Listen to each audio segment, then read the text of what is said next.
What's up? Hope everyone's having a great day and is ready for another video in the series we like to call Underrated Throwers. So, since I've retired from my, I guess, quote-unquote professional shot put career, I have a lot more time to do a lot more videos in this series.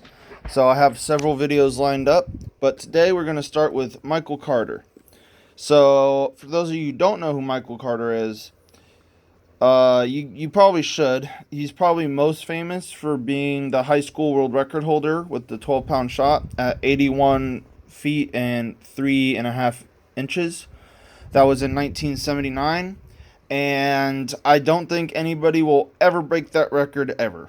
That is an insane record. In college and I guess his pro career, he threw 21.76. So really good, and I think he could have thrown way further, but he was also a football player at the same time. And he was also a four-time indoor NCAA champ in shot, three-time outdoor NCAA champ in shot, and silver medalist in the 1984 Olympics. And for those of you who might recognize the last name Carter, his daughter, Michelle Carter, was the 2016 gold medalist at the Olympics in Rio. And the former the former American record holder before Chase Ely broke her record. So, really good genetics and overall supreme athlete. But his football career is also pretty insane. He's a three-time Super Bowl champion, a three-time first-team All-Pro, second-team All-Pro, three-time Pro Bowler, second-team All-American, and a first-team All-SWC.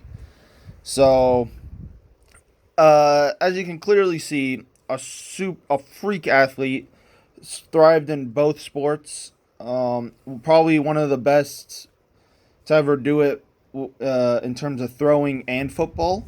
So I can't really think of anything, and I'm not going to really speak too much on his football because I know diddly poo about football. I'm going to be so honest. So I just I thought that was a very underrated part of him because I think a lot of people in the throwing world and just know him for the high school world record, rightfully so, because that is and it's kind of weird saying world record because America's the only country that really throws a 12-pound.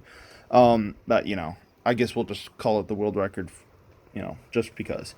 But so in this video, I'm going to mainly be speaking on his, throwing because this is a throwing channel. But I'll list all those accomplishments in the video description.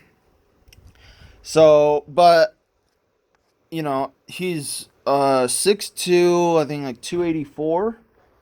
And so, big dude, and obviously you can see he's not like particularly, fat. He's just a monster. So let's play this a couple times. Let's go back.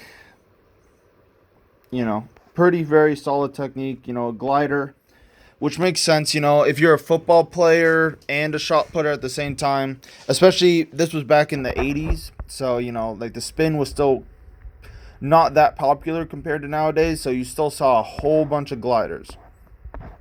And also, when you throw 81 feet as a glider, like why change, especially because, you have to balance, football and shot put. So, and the reason I chose him for this video is because I think a lot of throwers, especially high schoolers, can relate. Because a lot of throwers in high school, they do football and then do track. So I think this goes to show you that you can be really good at both, and you don't have to pick one or the other. Like, you can be really, really good at both if you really put your mind to it. All right, so I think it sends a very good message for that. So yeah, let's get into the technical aspect of it. So let's start here. So very nice and easy.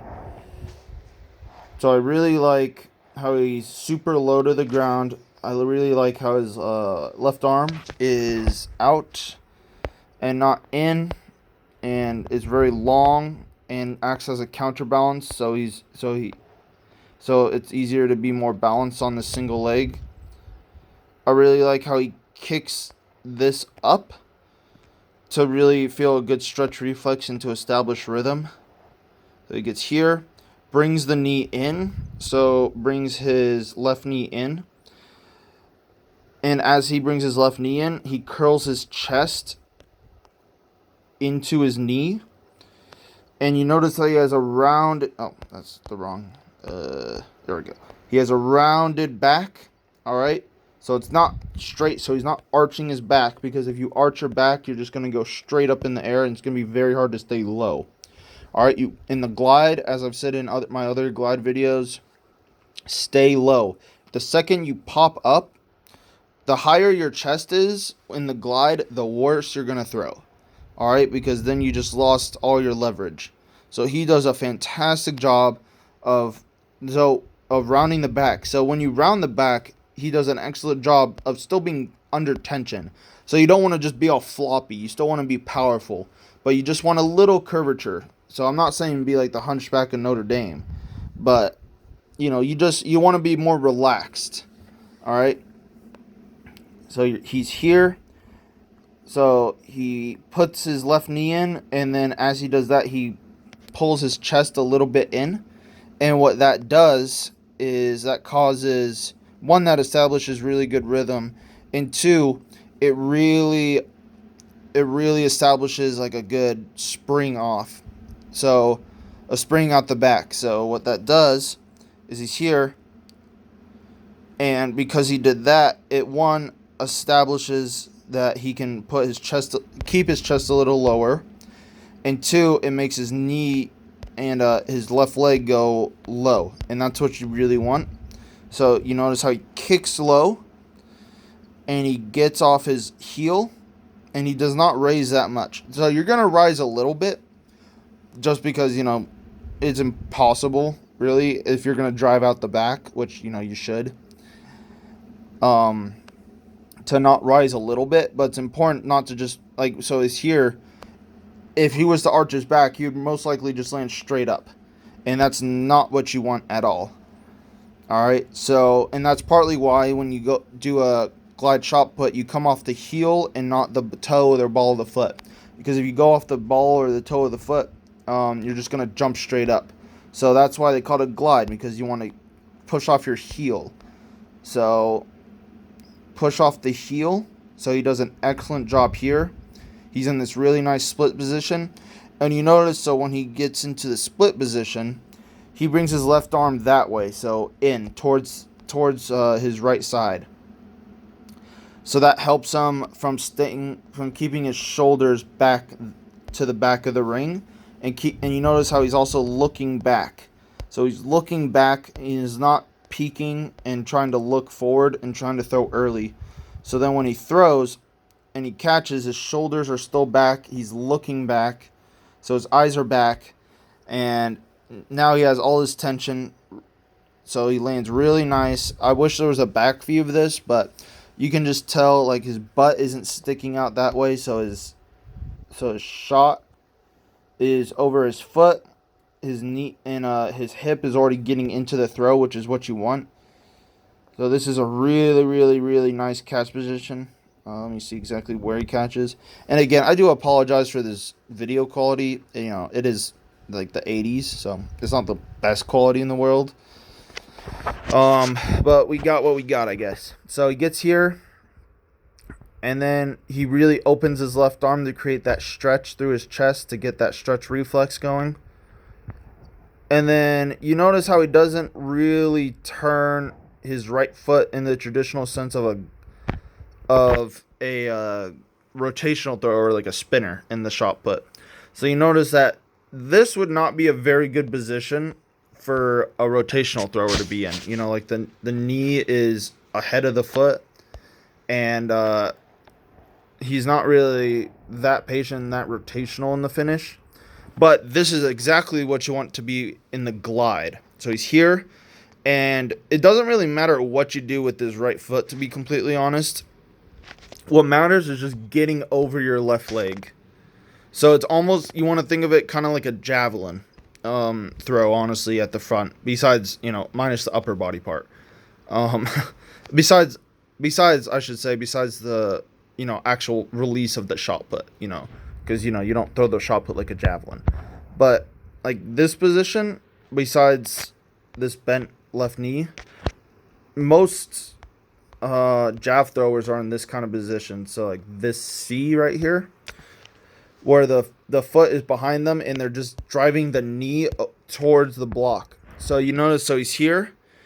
He pushes, so he's pushing against the ground, but he's not really turning his right foot. He's turning his hip, so I'm not saying don't turn your hip. But you don't really want to actively like try and turn your right foot in the glide, simply because it's just going to slow you down in the glide, because you're not producing that much rotational force, because it's just all linear. And this is the only other linear throwing event besides, javelin. So there's a lot of similarities. All right, so he's here. Really, really like his left arm here. So nice and wide and long. Boom, gets here. So you see how he's already off the ground here? And normally this is not a very good position for a rotational thrower to be in. It's not bad, but, like you would want to be a little bit more stacked here. You wouldn't want this knee to be ahead of this foot. You would want everything to rotate in one line. But for the glide, it's really good because, like I said, if there's really no rotational force. So the sole purpose is the second you land at the front, go. All right. So now the second both feet have weight on it, on them, his sole purpose now is just to transfer and throw, just throw and get his hip and get that shot out of his hand as fast as possible. All right, so it's a different mentality. All right, because, the throw, one, just happens so much faster. And then, two, the forces are just different. So if he was to rotate a long time and, stay grounded a while and whatnot, like he wouldn't throw very far because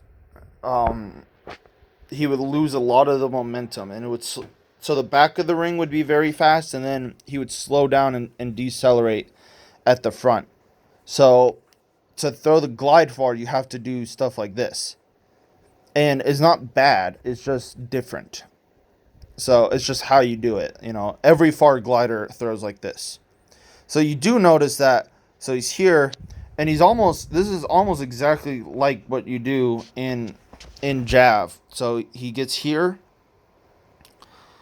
and he kind of drives his right knee a little bit down, but the only difference is he lifts the shot a little because, it's a shot put. So it's not exactly like javelin. So he gets here, and he has a really, really nice block. So he's up in the air already. The shot's basically out of his hand. And he gets over that block really, really nice. And boom, saves it.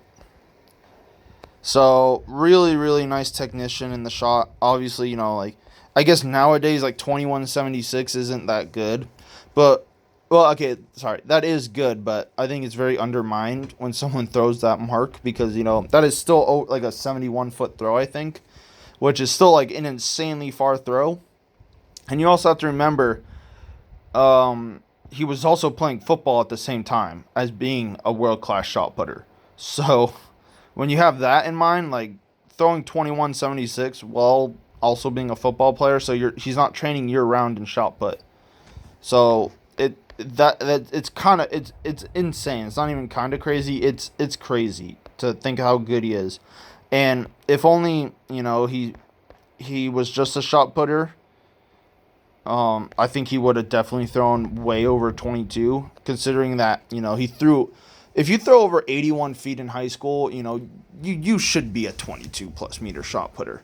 And, he did get close, but I think if he just fully trained shot put and didn't do football once he entered his pro years, or even in college, I think, he could have been, there's no doubt in my mind, he could have thrown over 22 meters. But, if only, the big what if, but whatever. But, really, really, really nice technician here. So, like I said, he keeps his hip so he does turn his hip. And he turns his knee. So I'm not saying that like, oh, just don't use your right side and just use your upper body. He still does it, but his right foot does different things. So his right foot is, is pushing that way as his right knee and right hip turn. So it's just different. So it's a lot more of a linear throw. Oh, sorry, something got stuck in my throat. But yeah, so I'll link all his personal bests, his height and weight, notable accomplishments for both football and shot put in the video description.